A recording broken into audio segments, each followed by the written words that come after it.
It takes 300 years to build an empire, and exactly one generation of petty grievances to burn it to ash. House of the Dragon proves that the only weapon capable of destroying a dragon is another dragon. We enter Westeros at the absolute apex of Targaryen power. The realm enjoys total peace, and the sky is thick with dragons. But peace is a fragile illusion when a royal family with nothing left to conquer turns its fangs inward. The entire first season of House of the Dragon is a masterclass in watching people ignore their trauma and take it out on the realm instead.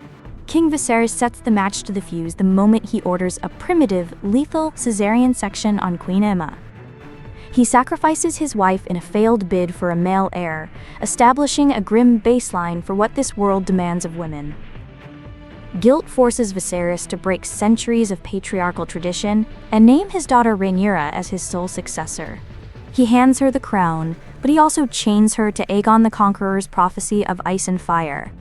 It is a heavy, invisible burden that Rhaenyra spends her youth trying to outrun. She wants the privileges of power without the suffocating restrictions, a luxury the men around her enjoy freely. Nobody enjoys those privileges more than Aemond Targaryen. Passed over for the throne, the volatile prince channels his rejection into an unsanctioned war in the Stepstones. He teams up with Corlys Velaryon to slaughter the crab feeder, faking a surrender just to prove he does not need his brother's help to win. Daemon craves Viserys' approval but alienates him at every turn, masking his deep insecurities with extreme violence. While Daemon wages war abroad, the real conflict brews quietly in the Red Keep between Rhaenyra and her childhood companion Alicent Hightower. Groomed by her manipulative father, Alicent trades her youth to become Viserys' teenage bride and nursemaid. She follows every rule the patriarchy sets for her. Rhaenyra flouts them all, engaging in clandestine affairs and refusing to play the submissive royal daughter. That festering resentment detonates at Rhaenyra's wedding feast. Alicent interrupts the king's speech by gliding into the hall wearing a striking emerald gown. Green is the color House Hightower burns when calling its banners to war. It is a brilliant, silent declaration of hostility that draws the faction lines for the rest of the century. Fast forward a decade, and Rhaenyra's rebellion has produced 3 sons who bear zero resemblance to her husband, and a fatal resemblance to Sir Harwin Strong. This open secret turns the court into a powder keg.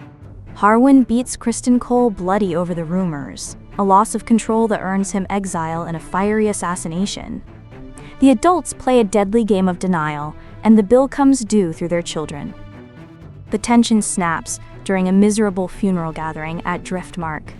Alicent's son Aemond claims the enormous dragon Vhagar, mocks his nephews as bastards, and loses an eye in the resulting brawl.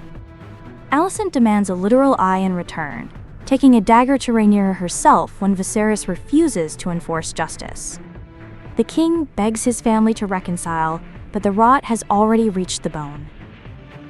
Viserys' physical decay mirrors the rotting of his realm. By the time Aemond Velaryon challenges the Driftmark succession, the king is a walking corpse, holding his kingdom together by sheer willpower.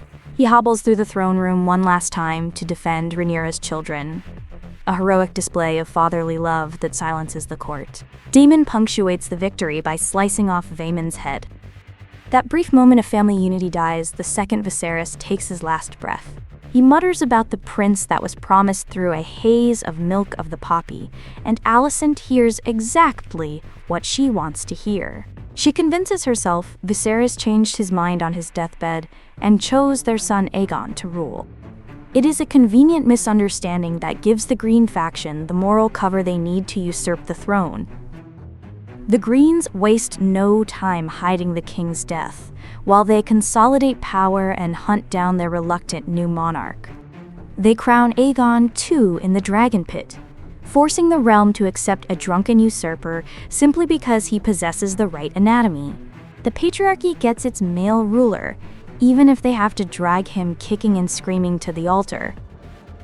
Over on Dragonstone, the news of the coup forces Rhaenyra's evolution from reluctant princess to calculating queen. She holds back from immediate retaliation, trying desperately to keep the realm from burning, while Daemon tallies their dragons and prepares for slaughter. She sends her son Lucerys on a simple diplomatic mission to Storm's End, believing the old alliances will hold. But Aemond is waiting there with Vhagar, and the bitter hatred their parents cultivated boils over in the stormy skies. Vhagar disobeys Aemond's commands, plunging her jaws around Lucerys and his tiny dragon in a horrifying display of animal instinct. Aemond wanted to scare his nephew, but he starts a civil war instead. The illusion of control dies with Lucerys. When Rhaenyra receives the news of her son's murder, her cautious restraint evaporates into pure, vengeful fury. The men of Westeros feared a woman's rule would burn the realm, but their own relentless ambition strikes the match. The Dance of the Dragons is no longer a political dispute, it is an execution order. Viserys spent 20 years trying to negotiate with gravity. He believed that if he asked nicely enough, his family would ignore human nature and share power. Rhaenyra inherits that exact same delusion. She spends the final hours of the season clinging to the high road, trying to hold the realm together while the people who stole her crown prepare for slaughter. Then a dragon falls from the sky and her son washes up on a shore. That final look in Rhaenyra's eyes is the death of diplomacy.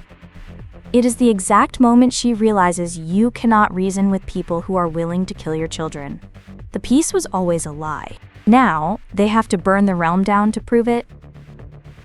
Hit subscribe to stay in the loop for our next deep dive breakdown arriving in a couple of weeks. Drop a comment below. What show should we cover next?